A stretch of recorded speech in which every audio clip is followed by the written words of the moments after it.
Welcome to AFL Access. My name is Joel, and today I will be doing a review of the Showdown that just happened last night. Showdown 47, for that matter. Let's just get into it.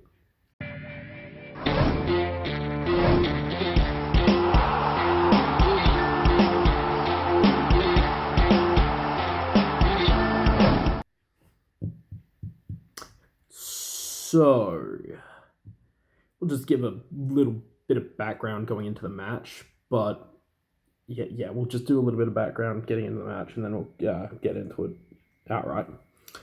Alright, so the week before Adelaide lost to Geelong in Geelong by 27 points, a score of 96-69. Pretty much the first half was looking pretty good, and then we started to fade, but didn't get blown out of the water. Anyway, Port Adelaide were coming off a loss against the Bulldogs by 25 points in atrocious conditions at Adelaide Oval. It was just pissing down with rain the entire day and the entire evening. I personally got a hearty chuckle out of the game because I'm a Spiteful Crows fan, but I would be forced to eat my force-fed some very, very humbling pie.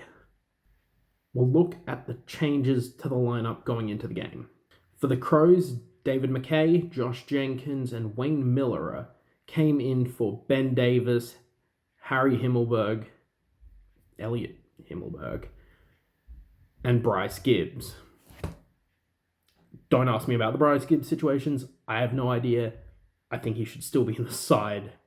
The ins for the Power were Tom Rockcliffe, Carl Amon, Dougal Howard, and Justin Westhoff, a very experienced four coming in. While the unfortunate players going out were Willem Drew, Peter Laddams, Joel Garner, and Kane Farrell. And just prior to the game, Travis Boak had to go out due to injury and was replaced in the side by Sam Powell-Pepper. Now, would that affect the game? Hell no, because Adelaide totally shit the bed. It was honestly one of the worst performances I've ever seen. Granted, and for transparency's sake, I only got to see the last half, which was depressing. Crows didn't take their chances in the first quarter, and it came back to bite them in the ass when they just did nothing at all. Port played their game to a T. Again, I feel like rewatching the first half would just make the review all more frustrating. Like, we had all the momentum, and then we stopped.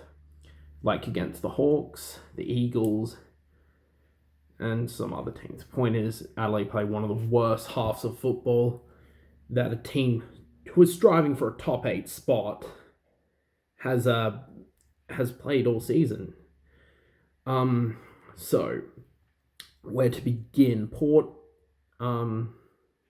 dominated uncontested possession, which is just horrific. You're going to let a team who really loves to run through the middle of the corridor get a heap of uncontested possession, and then you wonder why you nearly when you get blown out of the water. It's startling.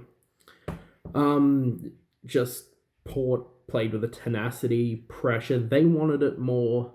Adelaide just didn't respond. Again, all the massive issues for the Crows were laid bare and made even worse. Not marking players. So Port just got, again, free range to use the corridor. And they did. And they scored a lot. 6 unanswered goals in the third quarter. I think ended up being 9 goals to 1 after half-time, which is just pathetic. The game was dead and buried, but, you could at least make it look respectable by kicking a couple goals. Just no movement. We looked slow. Crows looked slow, looked old, and no one really performed. Like, Gallucci went out with a concussion, and Rory Sloane, who might not have great games, but he throws himself into the contest 100% of the time, did nothing. I know people would dump on Tex, but, you can't get the ball into the forward 50 consistently enough without Tom Lynch, apparently, which is a huge issue. It looks like we can't do diddly squat in the forward 50 without Tom Lynch.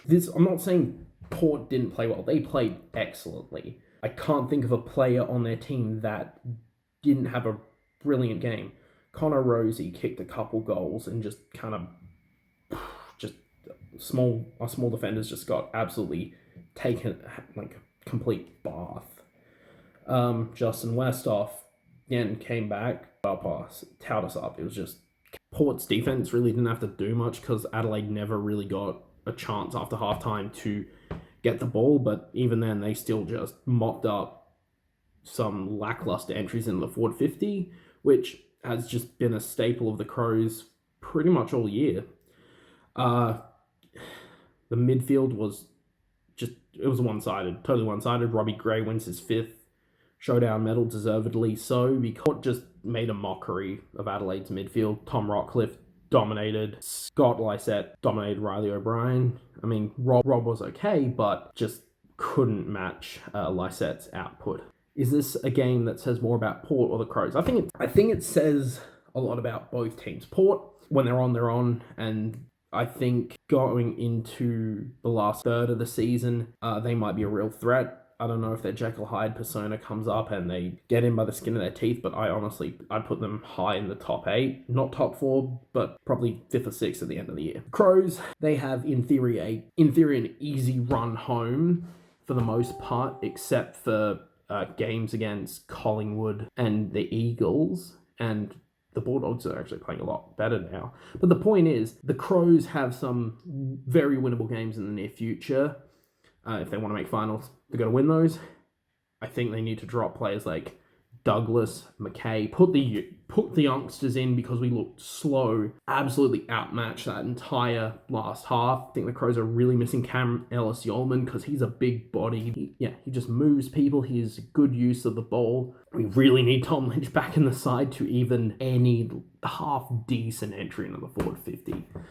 Gallucci can do that, but he's still pretty young and not the most consistent. We really need Lynch to help with any quality entry into the forward 50. I think they brought in Josh Jenkins underdone. I think I'd rather have like Himmelberg play a couple extra games than have Jerker come in underdone. Yeah, I'd drop some of the older blokes, bring Gibbs in, brings Chase Jones in. You got to do something because the Crows looked slow, sluggish, and just completely lethargic. It was embarrassing. And Port just took us to the cleaners. Is this a kick up the arse the Crows need to go, okay, again, if Port keeps this form up, they should be like 5th, maybe even 4th. They might make a top 4 spot.